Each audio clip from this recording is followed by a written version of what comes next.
Students. स्वागत है आपका आज के अपने लेक्चर में। आज हम बात करते हैं अपने प्रॉपर्टीज ऑफ चार्ज की। तो प्रॉपर्टीज ऑफ चार्ज की जब हम बात करते हैं तो सबसे पहले देखते हैं कि क्या होती है उसकी एसआई यूनिट। जैसा कि आप सारे लोग जानते हो, कूलाम्ब होती है आपके चार्ज की एसआई यूनिट। इसको आप कैपिटल सी से रिप्रेजेंट करते हो। क्यों? क्योंकि चार्ज को हम क्यू से रिप्रेजेंट कर चुके हैं, इसलिए हम कूलाम्ब को कैपिटल सी से रिप्रेजेंट करते हैं। फिर उसके बाद हमारी बेसिक यूनिट होती है चार्ज को। चार्ज की जब हम बात करेंगे तो चार्ज आपका कहलाता है एक बेसिक यूनिट। अभी हम क्वांटाइजेशन देखेंगे तो बेसिक यूनिट हमने माना है चार्ज को ई 1.6 इंटू 10⁻⁻19 कूलम। यानी कि चार्ज का जो इलेक्ट्रॉन पर चार्ज होता है उसकी वैल्यू होती है 1.6 इंटू 10⁻⁻19 कूलम, और ये आपकी सबसे बेसिक है। यानी कि ये आपकी बेसिक वैल्यू है जो किसी भी बॉडी पर चार्ज आ सकता है, या तो इसी के मल्टीपल्स में आएगा, n इंटू ई हो जाएगा वो। अभी आगे और क्लियर हो जाएगी ये बात। तो charge is a scalar quantity.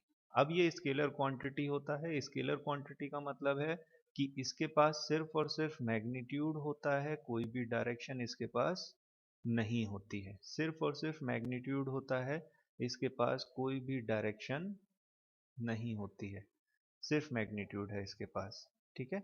Charge is additive.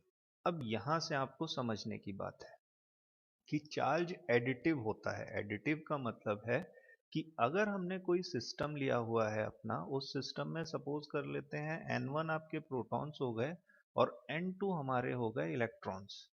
n1 protons हो गए, n2 हमारे हो गए इलेक्ट्रॉन्स। तो इस सिस्टम के अगर हम टोटल चार्ज की बात करेंगे तो टोटल चार्ज हो जाएगा, टोटल हो जाएगा इसका Q is equal to n1 into P plus n2 minus ई।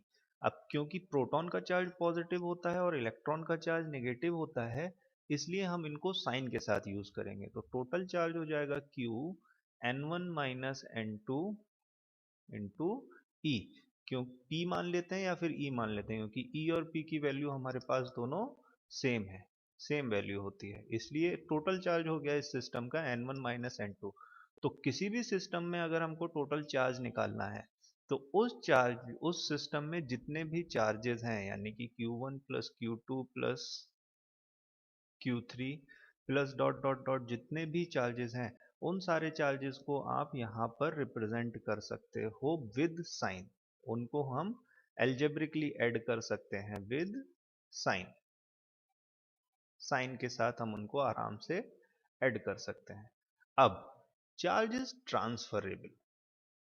यहां पर हमारी बात आती है कि जब हम चार्ज को ट्रांसफरेबल बोलते हैं तो थोड़ा सा बात करते हैं कि चार्ज कैसे ट्रांसफर हो जाता है। और चार्ज को ट्रांसफर होने से पहले थोड़ा सा हम एटम का स्ट्रक्चर देखते हैं बेटा। ये आपका सिंपल सा एटम है। इस एटम में आप सारे लोग जानते हो ये होता है इसका न्यूक्लियस। न्यूक्लियस और इसके जितने भी इलेक्ट्रॉन्स होते हैं वो इस तरह की शेल्स में रोटेट करते रहते हैं। ये है आपका इलेक्ट्रॉन। न्यूक्लियस के पास जो चीज होती है उसको आप बोलते हो प्रोटॉन प्लस न्यूट्रॉन। ठीक है। तो इसमें प्रोटॉन होता है और इसमें न्यूट्रॉन होते हैं। प्रोटॉन के पास सारा पॉजिटिव चार्ज होता है, तो एटम का सारा पॉजिटिव चार्ज उसके न्यूक्लियस में हो जाता है और सारा नेगेटिव चार्ज इस तरह से शेल्स में ऐसे करके रोटेट कर रहा होता है। तो अब जब हम बोलते हैं चार्ज ट्रांसफरेबल है, चार्ज ट्रांसफरेबल होने का मतलब ये है कि ये इलेक्ट्रॉन इस वाले शेल से निकल के किसी दूसरी बॉडी में ट्रांसफर हो जाएगा। तो हम बोलेंगे कि यहां से एक इलेक्ट्रॉन निकलकर यहां चला गया। तो जो बॉडी आपकी इलेक्ट्रॉन को लूज करेगी वो ऑटोमेटिकली पॉजिटिव चार्ज हो जाएगी, और जो बॉडी आपकी इलेक्ट्रॉन को एक्सेप्ट करेगी वो ऑटोमेटिकली नेगेटिव चार्ज हो जाएगी। इसलिए हम बोलते हैं कि चार्ज आपका ट्रांसफरेबल होता है। एक बॉडी से दूसरी बॉडी पर हम चार्ज को ट्रांसफर कर सकते हैं या फिर इलेक्ट्रॉन्स को हम ट्रांसफर कर सकते हैं। अब क्योंकि प्रोटॉन्स आपके न्यूक्लियस में बंद होते हैं, इसलिए हम इलेक्ट्रॉन प्रोटॉन्स का कभी भी ट्रांसफर नहीं कर सकते। जो भी चीज ट्रांसफरेबल होती है एटम में वो होती है सिर्फ और सिर्फ बच्चा इलेक्ट्रॉन। प्रोटॉन्स हम ट्रांसफर नहीं कर सकते। ठीक है। अभी जब हम फ्रिक्शन इलेक्ट्रिसिटी देखेंगे तो आपको ये भी समझ में आ जाएगा कि ये इलेक्ट्रॉन एक बॉडी से दूसरी बॉडी में कैसे ट्रांसफर हो जाता है। फिर उसके बाद बात करते हैं charge is always associated with mass. ठीक है। अब जैसा कि आपने पहले देखा था, किसी भी मैटर की दो प्रॉपर्टीज थी, एक थी उसकी मास और दूसरा था उसका चार्ज। तो आपका मास, आपका जो मास है मैटर का, वो तो बिना चार्ज के रह सकता है। ये जरूरी नहीं है कि हर मास के पास चार्ज हो, लेकिन हर चार्ज के पास मास होना बहुत जरूरी है। यानी कि बिना मास के आपके पास चार्ज नहीं आ सकता। ठीक है। प्लास्टिक की बॉडी है, उस पर कभी भी कोई भी चार्ज नहीं आ सकता, क्योंकि वो एक बहुत बहुत अच्छा इंसुलेटर है। इंसुलेटर का मतलब जो कभी भी चार्ज को कैरी नहीं कर सकता, चार्ज को अपने अंदर फ्लो नहीं करा सकता। लेकिन जब हम कंडक्टर की बात करते हैं, कोई आपका वायर है, उस वायर में अगर वो वायर है तो उस वायर में चार्ज तभी फ्लो कर सकता है जब वो वायर है। अगर वो वायर ही नहीं होगा तो वहां पर चार्ज आ ही नहीं सकता। ठीक है। तो इसीलिए हम कहते हैं कि charge is always associated with mass. किसी भी बॉडी को अगर हम चार्ज करेंगे तो उसमें मास होना बहुत जरूरी है। अगर मास नहीं होगा तो इसका मतलब है बॉडी ही नहीं है। तो जब बॉडी ही नहीं है तो किसी भी चीज को हम चार्ज कर ही नहीं सकते, यानी कि बिना मास के चार्ज सिस्टम में रह ही नहीं सकता। अब charge is conserved. Charge is conserved होने का मतलब ये है, अब यहां देखिए फिर से एटम की बात करते हैं थोड़ा सा। आप सारे लोग जानते हो कि किसी भी एटम में जितने प्रोटॉन्स होते हैं, यानी कि number of protons is equal होता है नंबर ऑफ इलेक्ट्रॉन्स। ये सारे लोग जानते हैं, number of protons is equal to होता है नंबर ऑफ इलेक्ट्रॉन्स। तो जब हम इसकी बात करते हैं बेटा, थोड़ा सा ज्यादा वो ऊपर चला गया। जब हम प्रोटॉन्स और न्यूट्रॉन्स की, इलेक्ट्रॉन्स की बात करते हैं तो आपको ये चीज समझ में आती है कि जितना पॉजिटिव चार्ज इसके पास होता है उतना ही निगेटिव चार्ज होता है। यानी कि पॉजिटिव और निगेटिव चार्ज किसी भी एटम के पास बराबर होता है, इसलिए आपका टोटल चार्ज जो होता है किसी भी एटम के पास वो होता है जीरो। ठीक। हम बात कर रहे हैं चार्ज इज कंजर्व, कैसे चार्ज कंजर्व होता है। तो अगर हमने इस बॉडी यानी कि इस एटम से कोई इलेक्ट्रॉन निकाला और निकाल कर किसी दूसरे एटम को दे दिया, किसी दूसरे एटम को हमने यहां पर ट्रांसफर कर दिया, तो इस पर कुछ पॉजिटिव चार्ज आ जाता है। ठीक है। और इस बॉडी पर उतना ही निगेटिव चार्ज आ जाता है, जितना ये पॉजिटिवली चार्ज होता है उतना ही निगेटिवली चार्ज होता है। तो टोटल अगर आप चार्ज की वैल्यू देखोगे इन दोनों सिस्टम, इस दोनों एटम्स के ऊपर, तो वो अभी भी आएगी आपके लिए जीरो। यानी कि चार्ज आपका है कंजर्व, चार्ज में ना, चार्ज की वैल्यू में ना कोई चेंज हुआ। हमने उसको क्या किया, सिर्फ एक बॉडी से दूसरी बॉडी में ट्रांसफर कर दिया, वो कहलाता है आपका चार्ज इज कंजर्व। तो चार्ज आपका हो गया कंजर्व। अब इसके बाद invariance of charge. Invariance of charge का मतलब ये है कि अगर ये आपकी कोई बॉडी है और इस बॉडी पर कोई चार्ज है Q, ठीक है, और इस बॉडी को सपोज करिए आप किसी वेलोसिटी v से मूव करा रहे हो, बहुत तेजी से आप इसको बहुत फास्ट से बहुत मूव करा रहे हो। ठीक है। तो मूव करते टाइम पर इसकी वेलोसिटी में आप कितना भी वेरिएशन कर दीजिए, इसका चार्ज में कोई भी वेरिएशन नहीं आएगा। यानी कि चार्ज का बॉडी के मूवमेंट से कोई भी फर्क नहीं पड़ता है। बॉडी मूवमेंट का आपकी बॉडी के चार्ज पर कोई भी फर्क नहीं पड़ता है। वो चार्ज आपका बॉडी मूवमेंट पर डिपेंड नहीं करता है। ठीक है। अब एंड में बारी आती है जो सबसे इंपॉर्टेंट चीज है प्रॉपर्टीज में, वो है क्वांटाइजेशन ऑफ चार्ज। जब बच्चे इस क्वांटाइजेशन की बात करते हैं तो पहले एक छोटा सा वर्ड है क्वांटाइज। क्वांटाइज का मतलब होता है स्मॉल स्टेप्स, या फिर कोई भी स्टेप। ठीक है।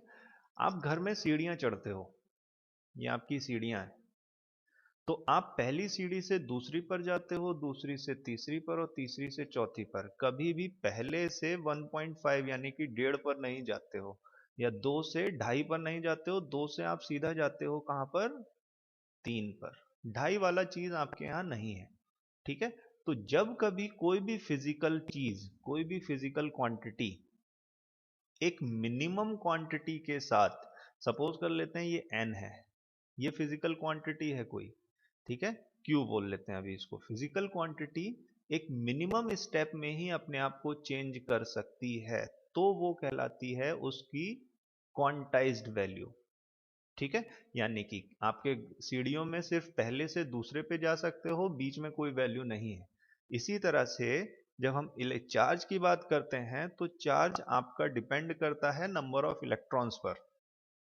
अब नंबर ऑफ इलेक्ट्रॉन्स का मतलब बच्चा हो गया कि किसी बॉडी में सपोज कर लीजिए n इलेक्ट्रॉन्स हैं, ठीक है, और उसके पास जो टोटल चार्ज हो जाएगा वो हो जाएगा Q is equal to N E. ठीक है, अब इसमें मैंने क्या किया, एक इलेक्ट्रॉन और ऐड कर दिया, तो अब इसका चार्ज हो जाएगा Q is equal to N plus one E. ठीक है, अब मैंने इसमें फिर से एक और इलेक्ट्रॉन ऐड कर दिया, तो अब इसका चार्ज हो जाएगा Q is equal to N plus two E. किसी भी पोजीशन में, किसी भी पोजीशन में Q is equal to N plus one by two E हम नहीं कर सकते। क्यों? क्योंकि जब हम चार्ज की बात करते हैं तो पूरा इलेक्ट्रॉन निकलता है, ये इलेक्ट्रॉन है आपका, ये सारा का सारा इलेक्ट्रॉन निकल के किसी दूसरी बॉडी के पास जाता है, पूरा इलेक्ट्रॉन। ठीक है, कभी ये नहीं होता कि हमने आधा इलेक्ट्रॉन यहां रख लिया, जैसे घर में बर्फी के साथ करते हैं कि आधा इलेक्ट्रॉन, आधी बर्फी भाई को दे दी और आधी बर्फी हमने खुद खा ली, तो वो काम यहां पर हम नहीं करते। आधा इलेक्ट्रॉन यहां, आधा इलेक्ट्रॉन इस बॉडी के पास नहीं जाता, जाएगी तो पूरी बर्फी जाएगी, नहीं तो कुछ भी नहीं जाएगा। तो इसलिए चार्ज आपका हमेशा इस वैल्यू से वेरी करता है। अगर आप इलेक्ट्रॉन की वैल्यू यानी कि इस वैल्यू को हम बेसिक वैल्यू मान लें, E is equal to 1.6 into 10⁻⁻19 coulomb, इसको हम अपनी बेसिक वैल्यू मान लेते हैं चार्ज की, तो किसी भी बॉडी पर चार्ज आप इस फॉर्मूले से दे सकते हो, Q is equal to N into E. अगर हम किसी भी बॉडी में टोटल नंबर ऑफ इलेक्ट्रॉन्स पता कर लें तो हम उस बॉडी का टोटल चार्ज बता सकते हैं कि उस बॉडी में टोटल चार्ज इतना होगा। इसीलिए हम बोलते हैं कि चार्ज आपका क्या है, क्वांटाइज्ड है बच्चा। क्या है चार्ज? क्वांटाइज्ड है, जैसा कि यहाँ पर लिखा हुआ है। आप इसको बहुत आसानी से समझ सकते हो अगर आप इस डेफिनेशन को पढ़ोगे। There are other elementary particles which carry charge, however they all carry charge which are integral multiple of 1.6 into 10 to the power minus 19 coulomb. So the charge on any object is integral multiple of E and can be changed only in steps of E, that is charge is quantized. तो जैसा कि बताया, अगर किसी भी body में आपको number of electrons find करने हैं तो आप क्या करेंगे, तो टोटल चार्ज फाइंड करना है तो total number of electrons find कर लीजिए कि टोटल नंबर ऑफ इलेक्ट्रॉन्स कितना है, उसको E यानी कि 1.6 into 10 to the power minus 19 से मल्टीप्लाई कर दीजिए, तो आपको उस बॉडी का मिल जाएगा टोटल चार्ज। ठीक है, अब उसमें अगर आप इलेक्ट्रॉन को ऐड करोगे तो इसमें प्लस E हो जाएगा, इलेक्ट्रॉन को निकालोगे उसमें से तो वो इसमें माइनस E हो जाएगा। और कभी भी हम आधा इलेक्ट्रॉन नहीं कर सकते इधर उधर, पूरा ही इलेक्ट्रॉन जाएगा। इसलिए हम बोलते हैं चार्ज आपका एक क्वांटाइज्ड क्वांटिटी है। ठीक है, उसमें हम एक मिनिमम वैल्यू तक ही चेंज कर सकते हैं, उससे कम की वैल्यू पर चेंज हम नहीं कर सकते। आज के लिए इतना ही। अगले चैप्टर में हम देखते हैं किस तरह से, अगले क्लास में हम देखते हैं कि किस तरह से हम अपनी बॉडी को चार्ज कर सकते हैं, चार्जिंग मेथड्स क्या क्या होते हैं। अगर आपके पास कोई भी डाउट है तो प्लीज मेरे को मैसेज में आप पूछ सकते हैं। तब तक के लिए थैंक यू।